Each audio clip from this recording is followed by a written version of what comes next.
to Stowe, Vermont after living in the Netherlands. To add an indoor activity to a mostly outdoor town that doesn't have many indoor activities for bad weather, there was a huge response, a positive response.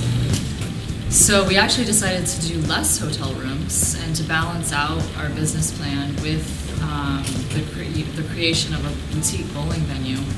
And that was a 4-year process, and here we are today. What I think makes it such a good choice is the fact that it's really for any age group. So that, in conjunction with that bowling is often associated with eating and drinking, you have many products that you can sell in a concentrated area, making it a financially lucrative business.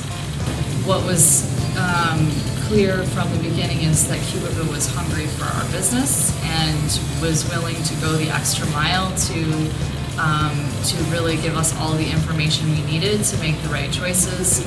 And a lot of times in choosing suppliers, that relationship is very important. One specific point, obviously, where they were able to help us is the decision to go with not with traditional Pinspotters, which would have been great for them because it would have meant more income. For us, we were looking for a recreational environment, and the String Pinspotters was the best package to be able to provide that because of the low maintenance aspect. I would say 99% of it is of these machines is just set and forget. Customers, most of them don't really. I think they don't really notice that we have Pinspotters.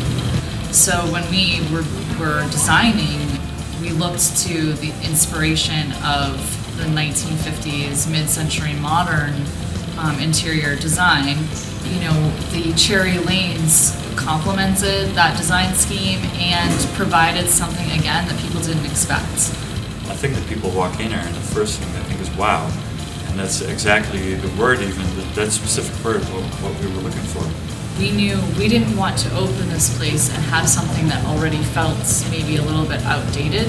It has to, again, meet the expectations of today's customer and can, have that experience that they expect of a modern place. That was, I think, what was the determining factor.